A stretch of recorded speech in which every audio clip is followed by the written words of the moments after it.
Oi, amados. Estamos vindo da Roda da Fortuna. A Roda da Fortuna nos ajuda a entender todos os arcanos, por exemplo, sempre em forma cíclica, sempre em aprimoramento, sempre em mutabilidade. Então, a Roda da Fortuna ela representa o giro dos arcanos, o giro da espiritualidade, vamos colocar assim, como algo sempre constante e transmutável na nossa vida. A roda da fortuna é aquela que nos lembra da impossibilidade de prever o nosso destino por completo. Mesmo utilizando o tarô, mesmo utilizando a astrologia, por exemplo, a gente até consegue ter alguma ideia do porvir, mas nunca uma certeza absoluta. A roda da fortuna, o giro da vida, ela não pertence à consciência do ego. Por mais que a gente se aproxime da compreensão disso, a imprevisibilidade e a grandeza do sagrado ainda é maior. A roda da fortuna nos leva novamente ao um, e o um nos leva ao mago. O mago é aquele que representa a autopercepção dos quatro elementos na nossa própria vida. De forma bem simples, o corpo como elemento terra, a mente como elemento ar, os sentimentos como elemento água e a vitalidade como elemento fogo.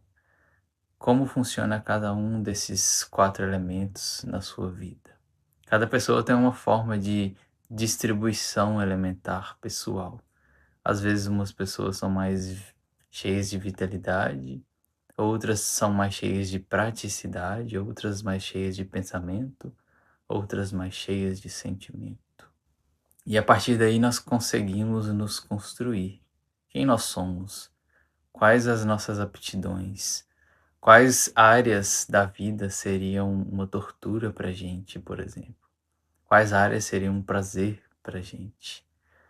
Tudo isso nos ajuda a delimitar o nosso caminho. Caso contrário, tudo seria muito amplo e aberto, todo mundo poderia fazer de tudo, mas nem todo mundo gosta de tudo, ainda bem. Isso nos diferencia, ao mesmo tempo que nós devemos considerar que estamos conectados.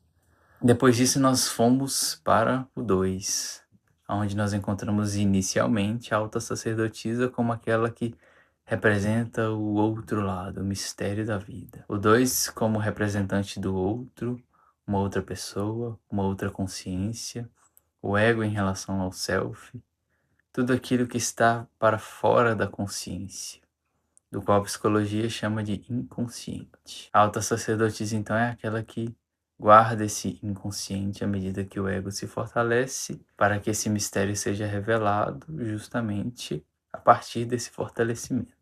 Então, inicialmente, o 2 traz a alta sacerdotisa como aquela que revela que existe um outro lado. Existe um mistério. E nem sempre esse mistério nos é revelado antes da hora. Isso serve para todos nós.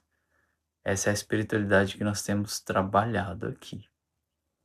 Todo mundo se deparará com questões na vida das quais são novas, são desconhecidas durante todo o nosso caminhar. Mas como nós estamos no 11, nós encontramos o 2 a partir de outra forma. Tudo isso que foi dito até aqui continua sendo considerado, mas o 2 a partir do 11 é conhecido como a justiça. E o que é a justiça? Quando a gente fala dos arcanos maiores, nós devemos considerar os princípios divinos. Os princípios divinos podem ser traduzidos como espiritualidade, aquilo que o ego não alcança, mas que pode ser compreendido. A justiça, então, ela vai nos trazer a grande balança divina. Quando nós falamos de justiça, inicialmente nós consideramos o justo ou o injusto de acordo com o nosso ponto de vista.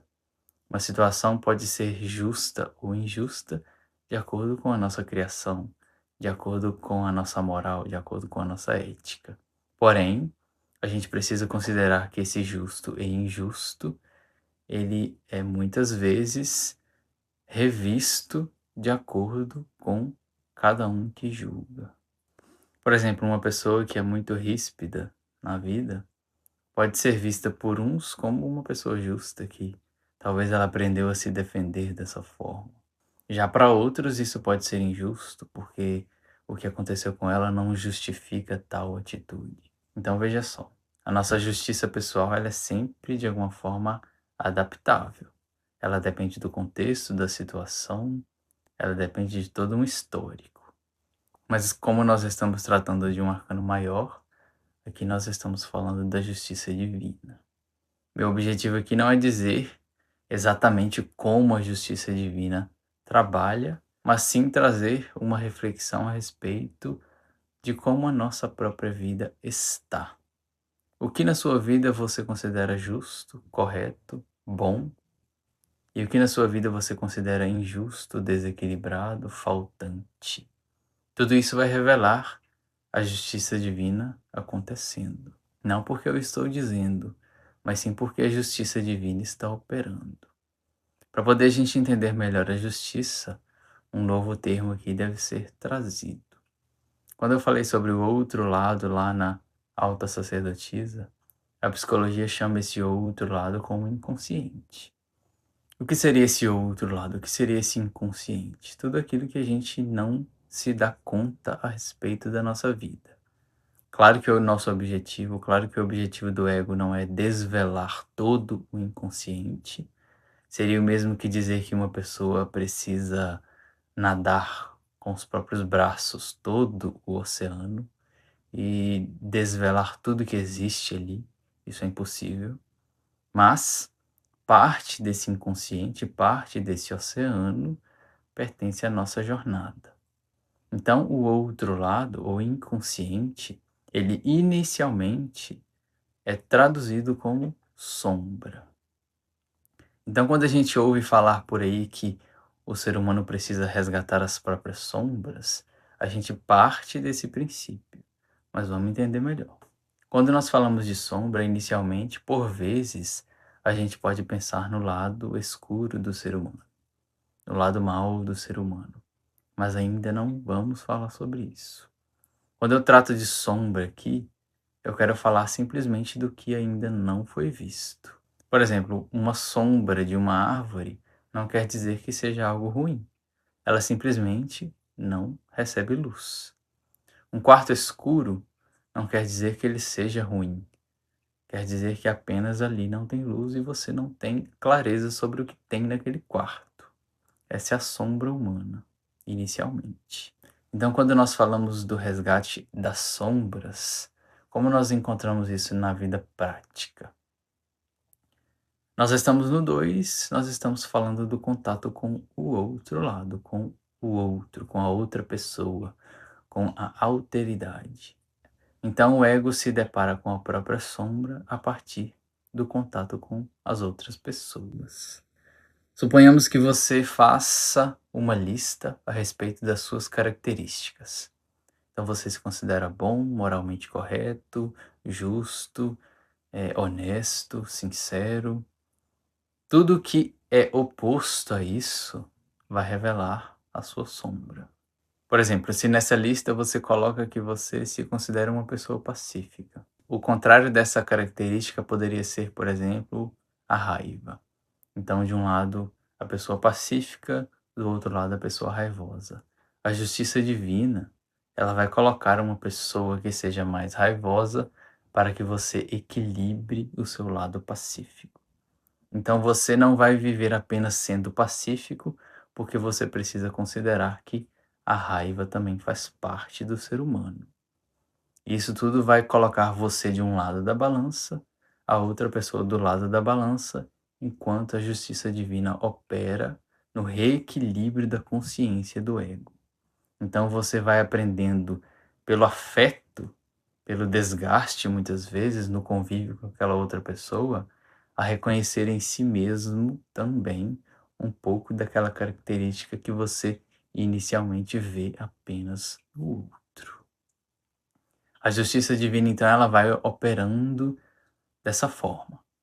Os cenários, as pessoas, os encontros, tudo que você vê fora de si e que te afeta, traz a necessidade de você reconhecer que aquilo que te afeta é uma sombra sua. E qual é o objetivo disso? Levar o ego em direção ao self, Porque o self, como representante do grande organizador de tudo, ele representa a inteireza, a totalidade. Então não adianta uma pessoa dizer que é boazinha, é pacífica, se ela não considera que o ser humano por si só carrega consigo também a raiva, o medo, a inveja, o nojo. Ela precisa trazer isso para ela também, como reconhecimento consciente. Caso contrário, o outro será apenas o inimigo. E enquanto o outro é inimigo, o amor ao próximo não é possível. Então, o que é a sombra humana?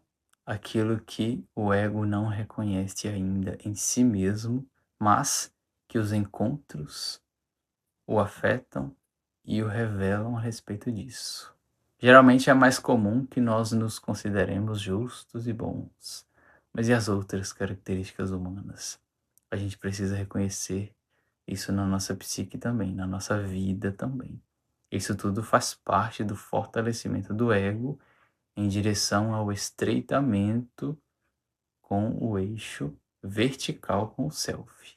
Dito de outra forma, por exemplo, tudo isso é necessário para o reconhecimento e a integração do reino dos céus em nós mesmos. Então, observe o princípio divino da justiça, como ele opera. Ele é mais crítico, ele é mais certeiro, ele é mais objetivo.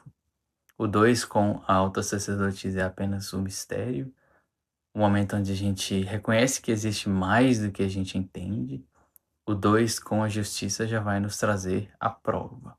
Quais os atos e quais as responsabilidades do ego em relação ao encontro com outras pessoas? Como está o equilíbrio da sua própria vida? O objetivo não é estabilizar essa balança.